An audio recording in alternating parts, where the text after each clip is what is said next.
sebenarnya saya sudah sampaikan di media ya, pada rekan-rekan sekalian loh, bahwa ini kan masalah private ya. Masalah private itu mbok yo di keep lah. Ini kan usulan masalah person to person. Kalau seandainya di apa yang rugi siapa? Yang rugi kan kedua belah pihak dan keluarganya, kan gitu. Nah, sampai saya rela pada saat itu secara pribadi loh ya, udahlah saya yang minta maaf lah kepada pihak Heri Kunchoro supaya ini semua close, tutup, jangan ada lagi masalah lagi. Karena ini kan menyangkut kepada harkat martabat daripada seseorang, baik Novi maupun Haka sendiri. Saya jujur, saya bilang saya kaget. Baru saya ngomong kayak gitu, besoknya muncul, ya mohon maaf Pak Nyoman nyumpul dengan berapi-api, memberikan somasi dengan segala macam. Loh, Pak Nyoman kok muncul memberikan somasi? Ada apa lagi? Saya pertanyakan tuh, kenapa seperti itu? Walaupun disampaikan pada saat itu, kenapa Riki itu kan orang tua yang bijak untuk meng-close situasi. Lah kalau sudah orang bijak yang meng-close situasi, ya lain berarti ikutin dong. Nanti kan dia terbalik ya. Kalau saya orang bijak, terus Bapak orang apa? Kalau dibalik itu mana? Hanya otonya soal wasit, buktikan segala macam. Saya jujur ngomong aja, saya kecewa. Dan saya juga nggak ngerti ya. Pada saat mau berangkat umroh, saya sudah tanda tangan surat kuasa ke Pak Nyoman. Saya nggak ngerti loh. Disna juga nggak ngerti. Disna juga mundur loh ya. Ya. Udah cabut Disna ya. Ya. Jadi kita membuktikan bahwa kita harus profesional. Disna saya cabut. Kenapa cabut? Inilah penghargaan terhadap sesama pengacara, sama lawyers. Nggak boleh, seandainya kalau kita mau masuk itu tanyakan dulu apakah sudah ada lawyersnya, apakah sudah tidak ada persesuaian, cabut dulu baru kita masuk. Nggak boleh begitu. Nah, yang sialnya ya ini, ya Mbak Novi juga harusnya juga tahu menghargai orang. Menghargai para pengacara yang mengawal dia ya. Setara Disna mundur, saya nggak bertanya entah apa ya, kenapa kamu mundur, sama dia juga nggak ngerti juga, sama Ari itu ya. Nah, saya kurang apa juga, saya nggak dibayar loh. Saya kena amal kemanusiaan, saya lakukan tindakan itu, tapi kekecewaan muncul pada saya.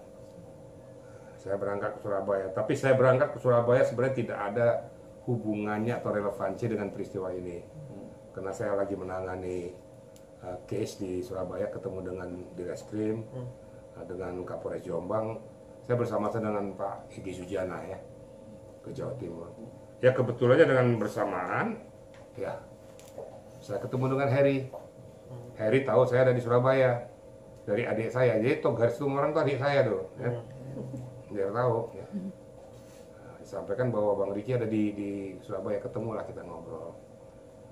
Ngobrol saya di kamar sama dia. Saya bertanya dong ya, Her, kamu kenapa sih kok ngotot terus, kok minta supaya minta maaf secara tertulis segala macam, kemudian kok nggak terlibat dengan situasi kondisi ini, kemudian kau disomasi, kamu tantang, ada apa sih sebenarnya? Perjalanan pertemananmu yang bersangkutan gimana?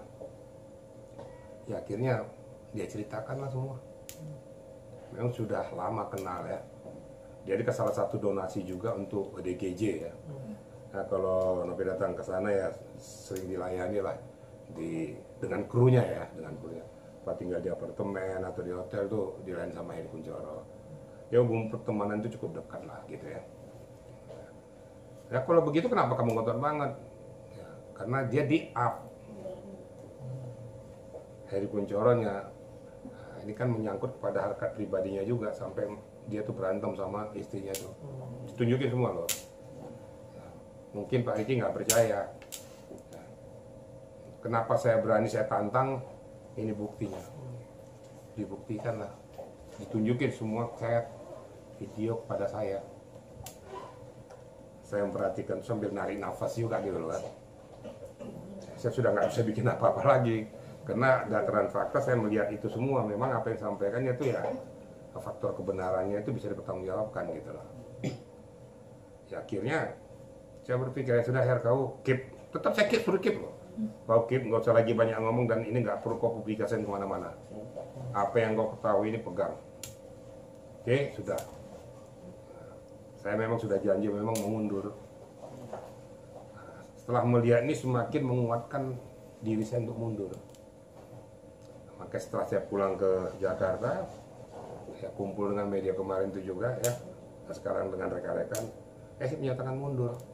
Karena jujur saya tidak mau berdarah-darah di situasi yang tidak, saya tidak apa ya, yang tidak apa tidak domain saya lagi lah, kurang pantas lah menurut saya untuk saya tangani kayak ginian gitu loh.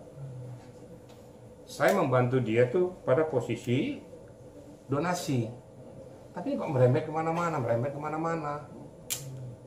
Akhirnya sudah tidak jelas, arah tidak jelas, konstruksi tidak jelas, hasilnya pun pasti nggak jelas.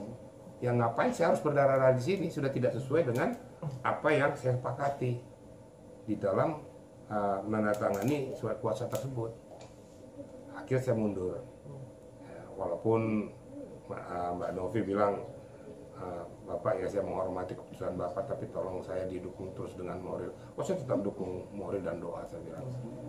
Dan saya punya prinsip, apapun yang saya ketahui tentang dirinya, tentang diri Novi, sebagai pengacara yang gentle dan berintegritas, tidak akan pernah bocor dan lepas dari mulut saya. Karena itu adalah rahasia kepengacaraan kita.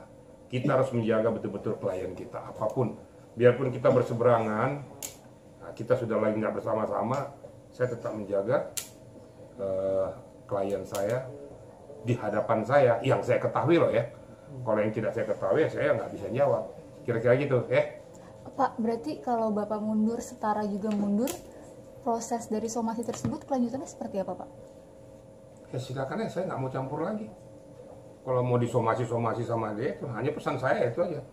Ya pesan saya cukup dalam, hentikanlah somasi-somasimu itu. Sudahlah, ini masalah private. Terus kalau somasi nanti berbalik kepada dirimu.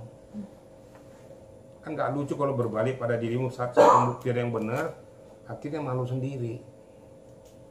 Dalam bahasa saya itu ya. Nah, cermati media lah, netizen. Jadi itu aja. Jadi hentikanlah somasi itu. Karena somasi yang kalian lakukan itu tidak produktif.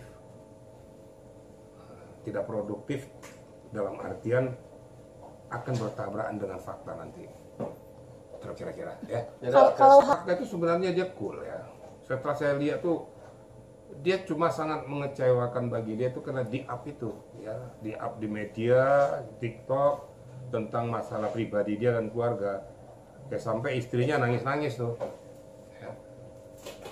Kalau saya bilang istrinya cantik loh. Kan bekas artis tuh. Bekas penyanyi dangdut, saya baru tahu ini istrinya. Ya, sudahlah.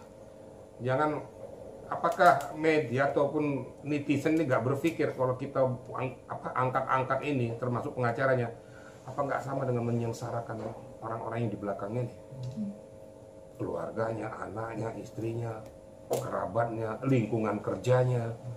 Sekarang Harry kan merasa dia bagaimanapun dia bos besar loh di sana. Dia punya 10 klub malam di sana. Terus rekan kerjanya, anak buahnya, mukanya kan sudah nggak ada lagi gitu.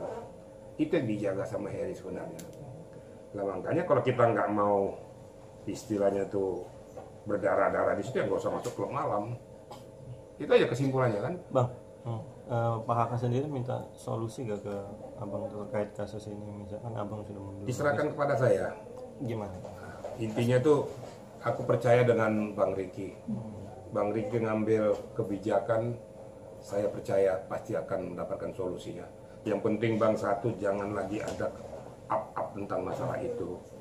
Maka saya katakan close saja lah gitu loh. Ini kan peristiwa-peristiwa yang sangat kalau diceritakan sangat menjijikkan gitu loh. Nggak layak, nggak pantas untuk dipublikasi terus. Kayak nggak ada kerjaan yang lain. Dia cuma ngomong gitu kok. Ya udah, kamu, yang penting kamu juga jangan banyak gerakan. Kamu diam, jangan membuat gerakan-gerakan yang tidak penting. Togar juga saya minta.